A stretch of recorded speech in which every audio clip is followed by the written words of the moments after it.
राधे कृष्ण आप सभी को। त्योहारों की शुरुआत होने वाली है और इन त्योहारों की शुरुआत होती है नवरात्रों से। अश्विनी माह के शुक्ल पक्ष की प्रतिपदा तिथि से शारदीय नवरात्रे शुरू हो जाते हैं।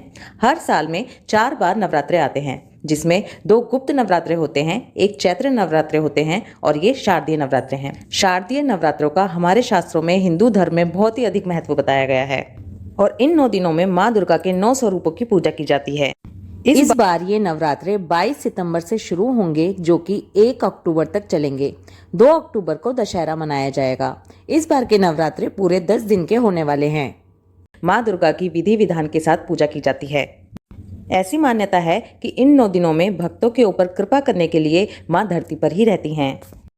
इन 9 दिनों में माँ की आराधना, पूजा पाठ, व्रत आदि करके की जाती है। सच्चे मन से माँ की आराधना करने से, माँ के आशीर्वाद से भक्तों के सभी तरह के दुख दूर हो जाते हैं और उनकी मनोकामनाएं पूरी होती हैं। इस बार के नवरात्रों को बेहद ही शुभ माना जा रहा है, क्योंकि इस बार माँ दुर्गा हाथी पर सवार होकर आ रही हैं। हर वर्ष माता रानी किसी न किसी चीज़ पर सवार होकर आती हैं और इसी से यह अनुमान लगाया जाता है कि माता रानी का आना शुभ संकेत दे रहा है या अशुभ संकेत दे रहा है। जब माता रानी रविवार या सोमवार के दिन, यानी कि नवरात्रे जब रविवार या सोमवार के दिन से शुरू होते हैं, तब माँ हाथी पर सवार होकर आती हैं और हाथी पर सवार होकर आना बहुत ही शुभ संकेत माना जाता है। माना जाता है कि जब माँ हाथी पर सवार होकर आती हैं तो अपने साथ खूब सारी खुशियाँ, धन, संपत्ति, समृद्धि लेकर आती हैं।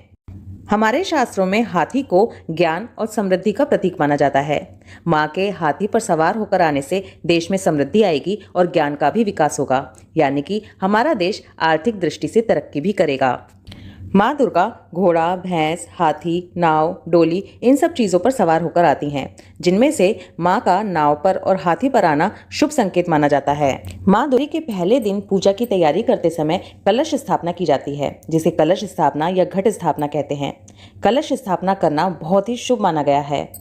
22 सितंबर को घट स्थापना का शुभ मुहूर्त सुबह 6:08 से लेकर सुबह 8:06 तक का है।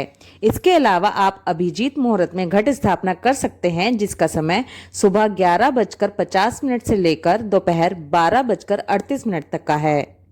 हिंदू धर्म में कलश को बहुत ही शुभ और मंगलकारी माना गया है। कलश के मुख में भगवान विष्णु, गले में रुद्र, मूल में ब्रह्मा और बीच में माँ दुर्गा का वास माना जाता है। कई बार ये प्रश्न आता है कि कलश स्थापना किस स्थान पर की जाती है। कई लोग जो खेतरी बोते हैं, जिन्हें ज्वारे कहते हैं, उसके बीच में कलश की स्थापना करते हैं। कई लोग मंदिर के अंदर कलश की स्थापना करते हैं, तो कई लोग अलग से चौकी लगाकर उस पर कलश स्थापना करते हैं। ये सभी तरीके ठीक हैं। आप किसी भी तरह से कलश की स्थापना कर सकते हैं।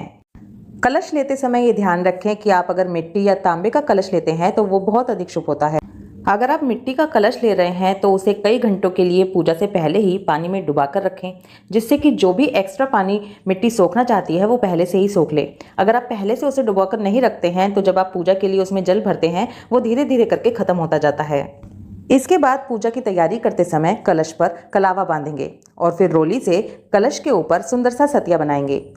सतिया बनाते समय ध्यान रखें कि सतिये के अंदर 4 बिंदी जरूर लगाएं। सतिये के आगे और पीछे की तरफ 2-2 लाइनें जरूर बनाएं। इसे ही पूरा सतिया माना जाता है। अगर ऐसे सतिया नहीं बनाते हैं तो उसे अधूरा सतिया माना जाता है। इसके बाद कलश के अंदर जल भरेंगे। अगर आपके पास अलग अलग नदियों का जल है तो वो इसमें डालिए, और अगर ऐसा नहीं है तो आप शुद्ध जल भरिए और उसमें थोड़ा सा गंगा जल मिला दीजिए। कलश को ऊपर तक, यानी कि कलश की गर्दन तक भरना चाहिए।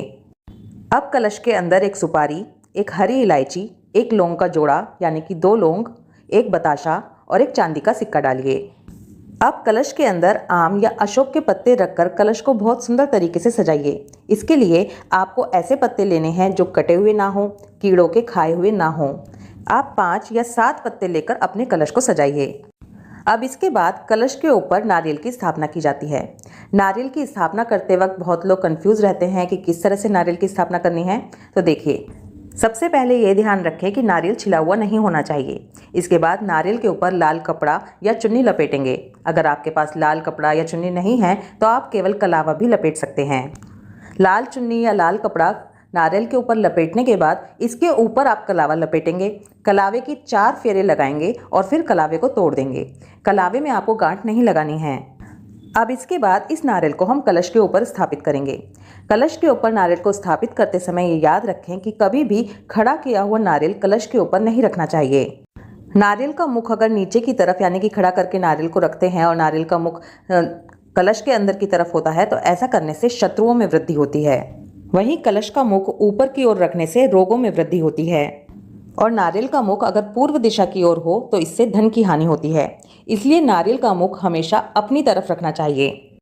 अब इसके बाद ये प्रश्न आता है कि नारियल का मुख होता कौन सा है, कैसे पहचान करें। तो देखिए, जिस तरफ से नारियल पेड़ पर लगा होता है वो नारियल का मुख होता है और उसका दूसरी तरफ का हिस्सा बिल्कुल नुकीला होता है। इस तरह से कलश स्थापना करने के बाद नवरात्रों की पूजा की शुरुआत की जाती है। नवरात्रि के 9 दिनों में अग्यारी या करसी के द्वारा माता रानी की पूजा की जाती है, जिसे छोटा हवन भी कहते हैं। हमेशा कोशिश कीजिए कि नवरात्रों की जो पूजा है वो पूरे परिवार के साथ हो। कम से कम जो पहला दिन होता है, कलश स्थापना होती है, वो पूरे परिवार के साथ ही करनी चाहिए। और सभी को, जो हम अग्यारी करते हैं, करसी करते हैं, उसमें सभी को आहुति देते हुए लौंग चढ़ानी चाहिए।